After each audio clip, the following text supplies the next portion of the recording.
I happen to like to use this fat tester device just to see how much fat I have. That way I can keep track of how much fat is being melted off.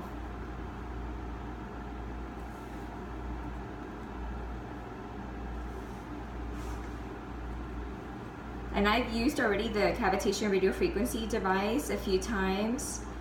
So the results are actually fabulous. As you can see, I don't have too much fat to melt off, which is great. But I still have some, which I don't like that. And plus you can see the little curves here, don't like that either.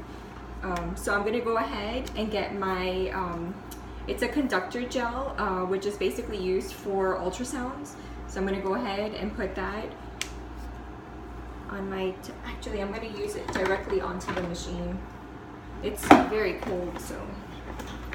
This is the first machine that I'm going to use. This nodule is actually the cavitation nodule. So I'm going to go ahead and apply the ultrasound directly onto the nodule. And I'm going to turn on my machine. So I'm going to go ahead and put it on. This is what my machine looks like. I'm not sure if you have this one, but I like to put it on,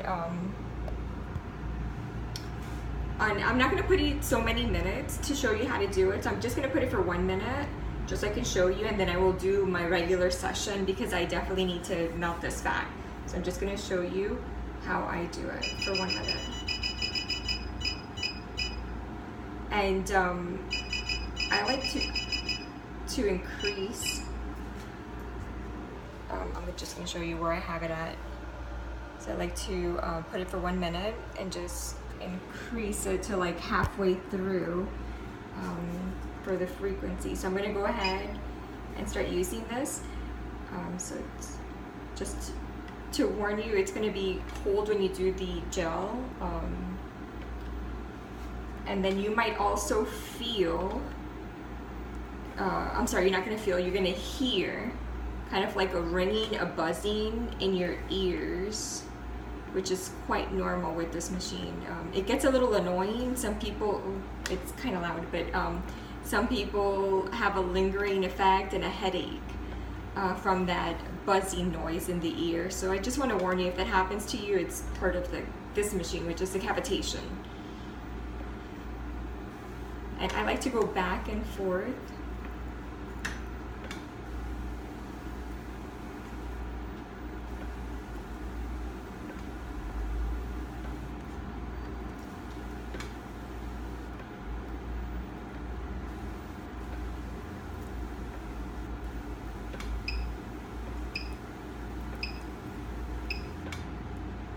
So I'm just going to put it for 1 more minute for the other side.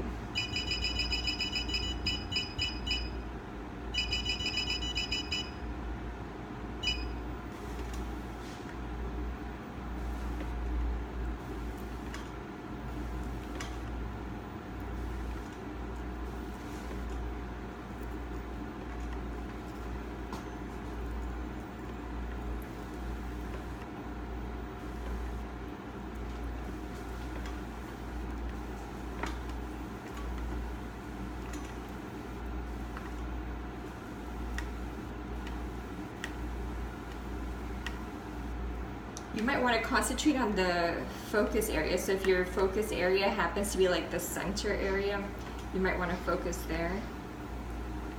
Just keep moving the cavitation along though. Don't keep it stagnant in one area, just move it along.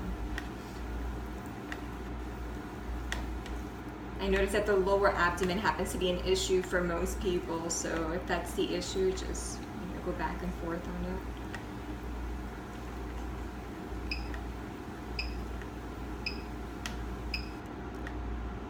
Okay, so that's done. This is the cavitation again. I'm gonna go ahead and use the radio frequency right afterwards for the body. And the nodule looks just like this. So this is radio frequency. I'm gonna go ahead and I'm gonna put it for 1 minute to do one side.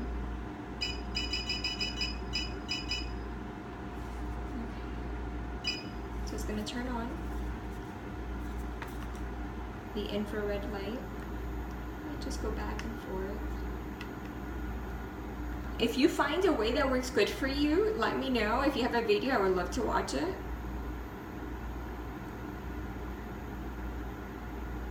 By the way, when you use the cavitation, which is the other nodule, you might feel heat from inside your body, so that's normal from using it.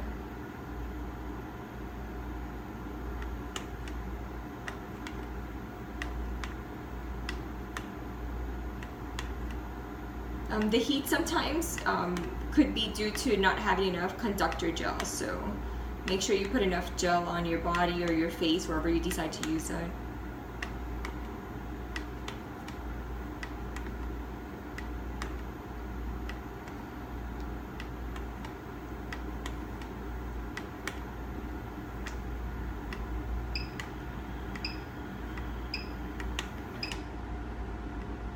Okay, perfect. So the radio frequency is done.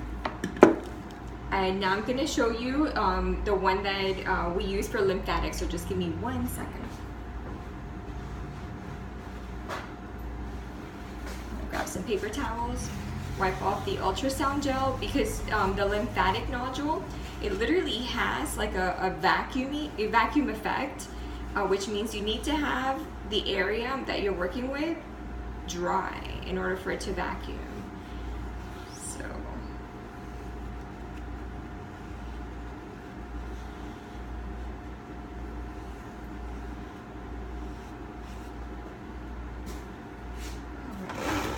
and this is what it looks like.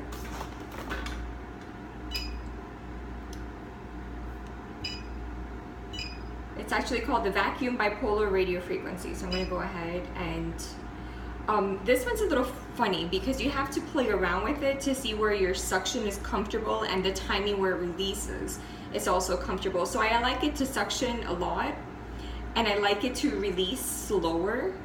So just play around with it and see what works for you. So I'm not going to show you what I'm doing because it really doesn't matter. It's up to you and your preference. So I'm going to go ahead and set it up to my preference.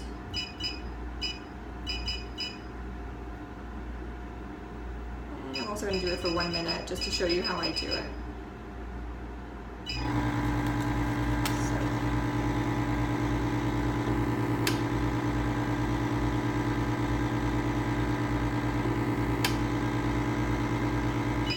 And I actually did it wrong, so let me see on this side.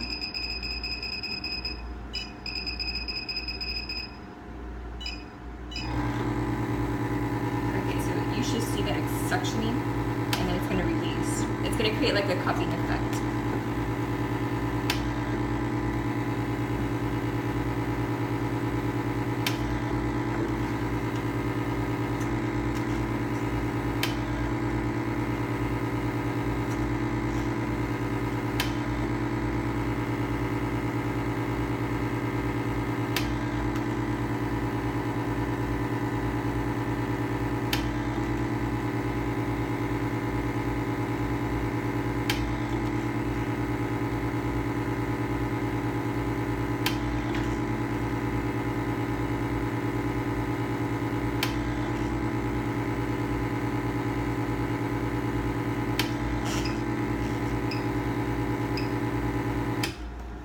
So I'm going to continue doing this later on, but at least you saw how I like to use it.